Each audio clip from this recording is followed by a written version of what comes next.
Like many of us, we all carry a weight of buried pain. Maybe we feel secretly fractured within. There's a constant churn of unprocessed feelings of shame, anger, grief, or loneliness, but it doesn't have to be that way. There is hope for healing within or healing what's within. This is the Attaching to God podcast with Jeff and Sid Holzclaw, where we are exploring a neuroscience informed spiritual formation. And today we are joined again by Dr. Chuck DeGroat, who is a professor of counseling and Christian spirituality and the executive director of the new clinical mental health counseling program at Western Theological Seminary in Holland, Michigan. He's also a licensed and practicing therapist, spiritual director, and author of 5 books. Somewhat recently, When Narcissism Comes to Church, and his newest book, which we're talking about right now, which is called Healing What's Within, Coming Home to Yourself and to God When You're Weary, Wounded, and Wandering. Chuck, thanks for being on the show again. Well, hey, even more important is I teach at the school where Jeff and Sid Holzclaw lead a D-Min cohort. You should have led with that. But then it'd be all about me. And that's, you wrote a whole book about how some people turn every conversation back on themselves. So, I figured Yeah, I figured right. we wouldn't do that.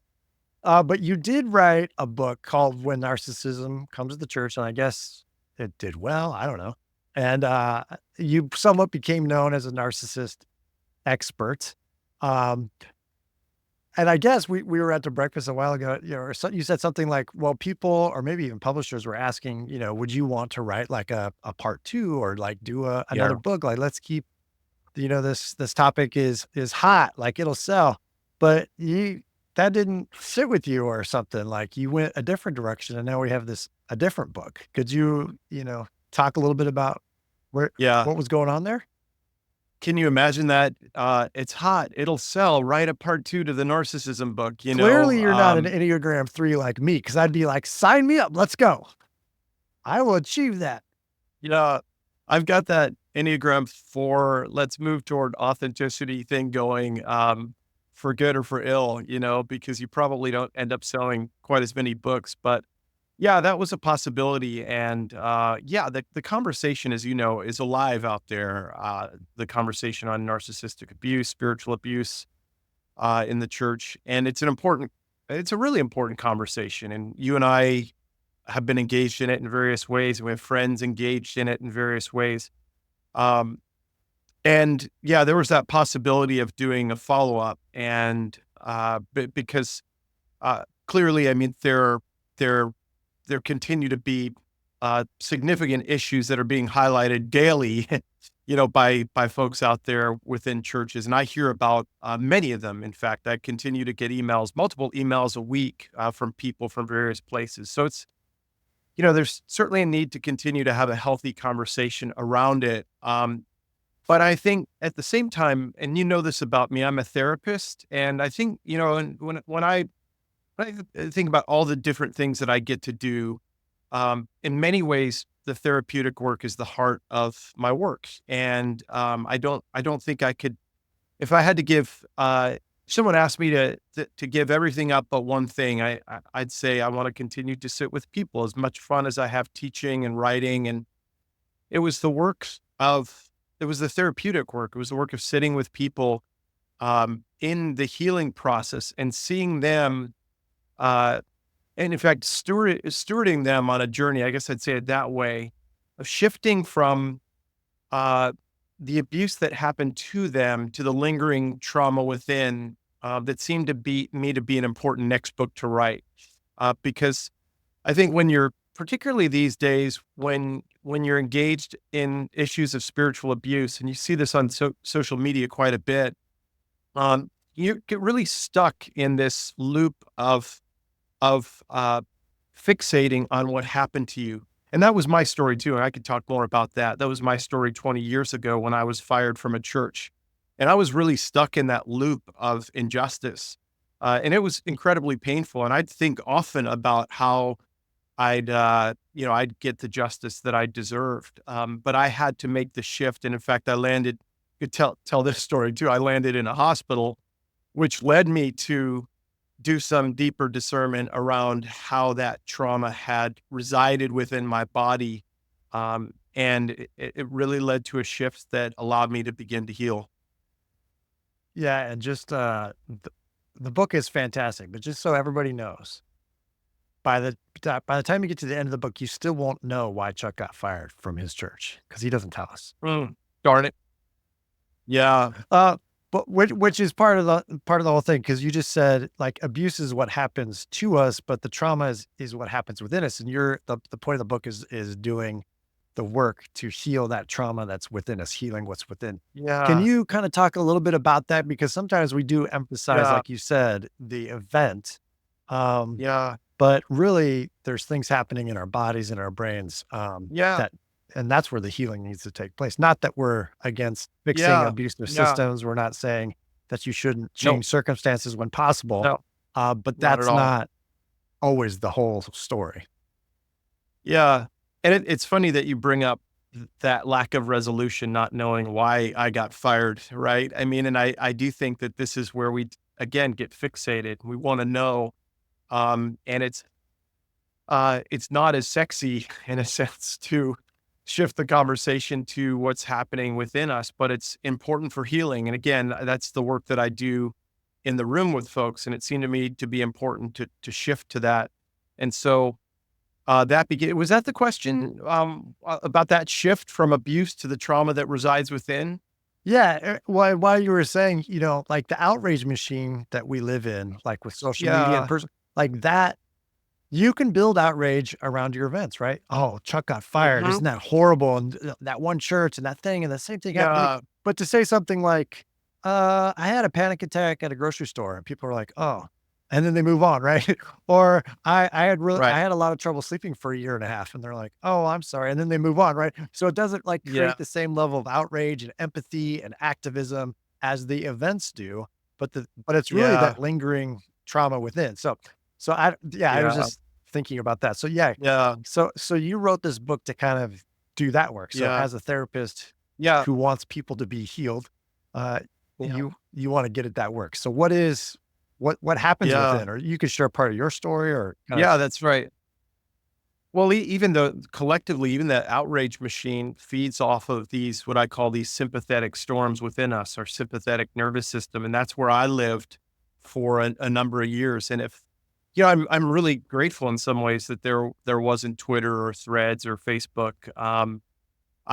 In those years after I got fired, there was a lot churning within me. And I wonder what it would have looked like for me to speak out publicly in one way or another. I think back to some blogs that I started writing blogs in the mid 2000s, and some of the dumb things that I said even there, came out of this sympathetic storm within, this churn within. And the reality is that uh, I was in the aftermath of being fired. I doubled down and got to work. I became doggedly determined to make a living for my family, and so I was counseling. I was teaching at a seminary. I ran after a PhD as fast as I could, um, and uh, all of it for the people who were watching me led them to say, "Wow, you're so resilient," which is really interesting. What we call resilience. It wasn't resilience; it was dogged determination. It was me putting my head down and trying to make a living, and but living in this sympathetic storm. And it landed me well on vacation in 2012 in a Mexican hospital of all places. I was absolutely exhausted. We needed to get away. We wanted to go on vacation, and I did what most pastors do when they think this is what will solve the problem for me. I'll go to Mexico for 1 week and drink too much, and I'll come back feeling a whole lot better. And the reality is I landed in the hospital, and long story short, my system was septic. mm, I had to have my gallbladder out. That was one thing, whoa. but they discovered in the process that my system was septic, and it led me on a journey toward greater health and wholeness in and through reconnection to my body in a way that I wasn't doing prior to that. Mm. And Chuck keeps using this language of like a sympathetic storm. You haven't brought up the fog, but throughout the book, she talks about the nervous system and how we can kind of get in these storms and fogs. And soon in our Attaching to God summit, he has a whole session where he dives into all that stuff. So if you're wondering more about that, be sure to see that. That'll be in the show notes. But why? Because, I know you're a therapist at heart, you're a pastor, professor, writer, but you're a writer too. You've written several books. So, in the process of writing the book, what ended up being like the most surprising thing to come out of you that maybe you weren't planning or you weren't hoping to say? And all of a sudden you're like, oh, like I stumbled upon something like this seems important, or at least just for you as part of your own kind of journey of discovery. Yeah.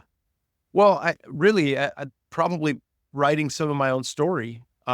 When I was writing the narcissism book, the publisher, at least people was working with at the publishing company, asked me, well, to engage parts of my own story, but also to write about other people's stories. Some of the big churches, that are out there kind of in the news, and I decided not to do that. I didn't want to center my story or make it about um, particular stories that were out there in the news, but I wanted to talk about the dynamics. And I was going to do that same thing with this book. Um, and I was challenged by a wonderful acquisitions editor named Jillian Schlossberg, who to make it a bit more personal. And I was surprised by how significant that was, like just beginning to write parts of my own story and how quickly the tears came Yeah. and how important it felt to at least integrate parts of my own story within the book. It's certainly not a memoir in any respect, but I do think it was important and is important. I mean, I've had people come to me now and say, I knew you wrote on narcissism and abuse, but I didn't know that you had your own experience. I didn't know the toll it had Mm, taken on your body.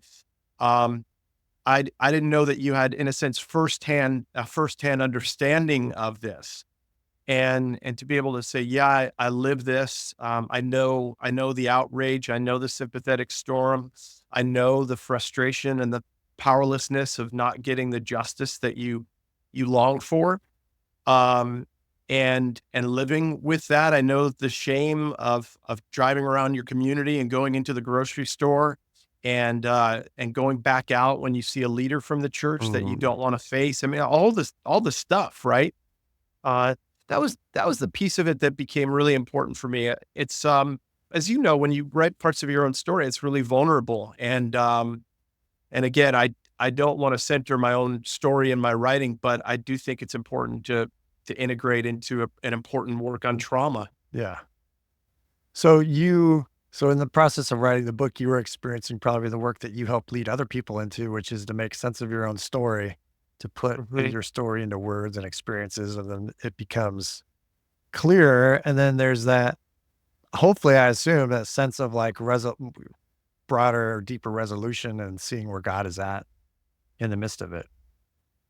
So then what was, and maybe it's if it's the same thing, but what was the hardest part then to write? Like when you kind of started pressing into a certain area, especially since you're talking about your own story a bit, was there a part where you're just like avoiding, but then the therapist side of you is like, no, Chuck, we must dig into that. This seems important because you're avoiding it. Did that happen at all or not so much? Not that Okay. specifically. I mean, there are parts of the book that were, I think, more challenging to write. As you know, I'm connecting it to the Genesis 3 story and a story of a kind of primal trauma in Genesis chapter 3. And I mean, if I'm honest, I grew up in a reformed tradition that read that story very, very differently. And I think what I ran into were voices inside of me saying, uh, "You're going to get this wrong." Like the voices that reflect sort of my internal theological policeman. If you know anything about internal family systems and parts work, I think I have a loud doctrinal policeman inside of me that has simmered down in the last number of years as I've done my own work, but can get loud every now and then and tell me that I'm coloring too far outside the lines. And so that guy was loud and at times a bit angry as I was reframing this Genesis 3 story. Yeah, okay. We had, Sid and I in our first book, we reframed the Genesis 3 story Good. also, So good. but, we actually had somebody who was a loud editor, an external editor, who was a little concerned about what we were writing. Um, Yeah. so, all right, so, but the way you tell it is less of that internal editor that many of us probably have, which is like God Yeah. showing up with judgment and condemnation and just needing to point Yeah. it out to us. But you kind of read it differently as God kind of, attuning through questions with the plight Yeah. of humanity. Could you Yeah. just 1 or 2 of those kind of questions, could you kinda just get at how you try to reframe a little bit of how God approaches Adam and Eve and us in those Yeah. situations? Yeah, yeah. I mean, I think part of the reframe is even to see how they got there, how Adam and Eve found themselves east of Eden, right? And one of the things I often say is that, I am in the tradition I grew up in.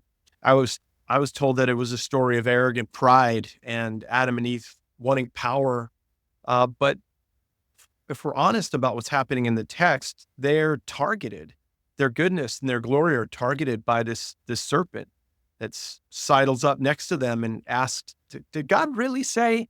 Which is to say, the serpent begins to question God's goodness and God's trustworthiness. Um, the serpent, I think, stirs questions within Adam and Eve of their own inherent goodness and worthiness, and so they're targeted and they're deceived. Um, and they do what we do in times of scarcity and deprivation and shame. They reach for the salve, right? And then find themselves exposed and overwhelmed. And of course, as the story goes, they sow fig leaves and they hear God coming and they hide. So it's a really relatable story in so many respects.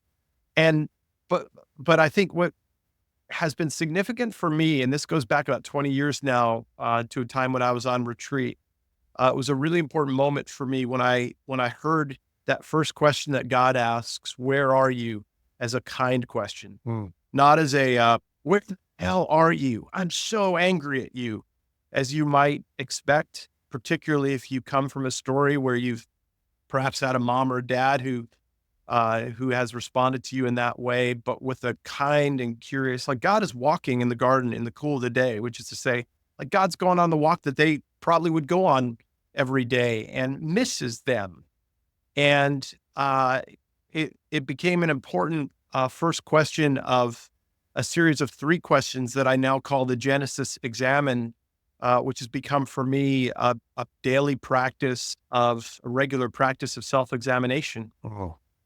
Well, walk us through that, practice of self-examination then. So if the first one is, "Where are you?" What kind of questions are you Yeah. using to Yeah, well, where diagnose are that? you it's such an important question to begin with because it gets at our fundamental disconnection. Adam and Eve are disconnected. They're east of Eden. They're hiding. They've pulled away. Um, and it's a different question if you think about it than how are you doing, which at least for me gets me up into my head and gets me analyzing what's going on. It's a wonderful question to begin with at the very beginning of your day when you're being pulled to the thing that's going on at work or the relationship problem, or if you're just wanting to check the score of the Cubs game, like Jeff often does. Oh, And they're so, so bad this year. yeah. So where are you begins by inviting us to be reconnected, grounded back in God. The second question that God asks, of course, is who told you, which is a larger question that gets at how did you end up here in the first place? Whose voice have you been listening to other than mine? And that becomes a more significant reflective question for us. And this, I think, I think of the work that you and Sid do, frankly, on attachment, because I think it dovetails really well. And I have a chapter on attachment in the book, but I think it dovetails really well with this deeper work of exploring our own attachment histories and stories. Mhm. And then the third question that God asks is, "Have you eaten from the tree?" And that was the most challenging question for me uh, to understand. Like, what is God really getting at in that third question? And then I think it was probably about 12, 13, 14 years ago on retreat, I was working with these questions, and I've heard a deeper question, which is to say, where have you taken your hunger and thirst? Mhm. And I thought that's it. God is really what God is most curious about is our hunger and thirst, and where we go to to satisfy ourselves, so to speak, right? And it leads to that question in the New Testament that Jesus asked more than any other: "What do you most deeply long for?" Which I think is a really core question that draws us back to the deepest healing that we need. Mm. I was reading, I don't remember which book. It was a book on spiritual formation, right? And they were talking about the spiritual discipline of fasting, and they said it's interesting that God instituted fasting in the garden, which was don't eat of this tree. Like you can eat of all these trees, but you have to curb this impulse to eat of that tree. And so that I don't know if that's like the best kind of exegesis, but it does get at that question of what are you hungering and thirsting after? Are you Yeah, does God's words, as Jesus reminded us, do they satisfy? Do we live off every word that proceeds from yeah, the mouth of the Lord, or are we going to be satisfied somewhere else? I always think of those words in that of Jesus, uh, which come from the Old Testament of just, you know, living off of the words of God and thinking about that therapeutically and attachment about how we really do live off of people's words. Like that's as yeah, human beings, that's basically the most important thing we do is we live off of others for good and for we're living yeah, off of people's words. And so yeah, where are we taking yeah, that hunger? So I love that reframing of did you eat of the tree that I told you not to, yeah, right? With that real kind of yeah, principal kind of, or police yeah, officer voice that when you get pulled over. yeah, But rather you're trying to say it like, did you take your hunger somewhere else?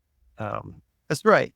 And also, I think with that third question, it's not that God is this suddenly becomes this angry disciplinarian. Like, where did you go? What did you eat? And because as I point out, it's not so much about the behavior as much as what that behavior is reflective of the deeper longing, the deeper need underneath. And so, I try to tell some stories in there, of folks that I've worked with. One person in particular who had an affair, which of course was a deep betrayal in her marriage and caused a whole lot of pain in a number of relationships. But as we explored, like sort of what was behind the affair, what was going on, there was this deep longing to be seen and known in a way that she wasn't experiencing in her own marriage and hadn't for years. mhm. Um, and so, of course, in that conversation, I had that pastoral conversation many, many years ago. My response was not to say, "Well, of course, then have an affair, meet those needs," right? But the deeper healing that she needed came from exploring those unmet needs in her Right. marriage, going back to her husband, exploring the roots of some of that pain, and moving toward connection themselves. And that was a longer process, of course. Yeah, for sure. So as you wrote this book, now you're promoting it, dare I say. You have to on podcasts like this and all throughout. Is there like one like if you could distill like the one idea that you're just like you really hope people get, like Yeah. what or the one thing to help people pay attention to, what would that Yeah. be? Yeah, I think it is. It gets back to that core point that trauma is not what happens to us, but what happens within, and that there are many things that we can't control that happen to us. That was the case in my story, but we can. It's not to say that we can have control. That may not be the right word, but we can go on a healing journey as we attend to what's happening within, and we have a whole lot more control of what's happening within us through practices. For instance, we can shift from storm and fog to this place of home. We can shift out of, you call it jungle and Desert and war zone. Yeah. desert, right? Yeah, we can make these shifts and we've got the power through particular kinds of practices that we can engage in to shift in ways that lead us to greater connection and joy and wholeness. And that seems to me to be a really encouraging message, really empowering message, particularly for well, the survivors who I work with who come from situations where it's like, I'll never get the justice that I want, and I'm so angry at my church and my pastor. Well, I get it. I've been there. there may not be anything that you can do right now. And it's not to say give up trying, but let's make the shift to healing what's within so that you can experience the kind of connection and joy and wholeness that you long for. Ooh, yeah, amen. And, if any of that last part connected, Sid and I were, last couple of episodes, we were, reflecting on a book called Interior Freedom. So those episodes are called, Freedom and Acceptance, parts 1 and 2. But yeah, that's where it's that internal work so that we can be free in Yes. Christ so that then we can love others and serve others and also Yeah. rejoice, and let those others be so that we could see them as God sees them rather than through the eyes of our own trauma, other things that we're Yeah. kind of suffering from. So last 2 questions then. I'm not sure. We'll do this comes from my own, my as a parent. We have kids who are similar ages in their early 20s, right? So Yeah. have your daughters read your book or books, and what do they think?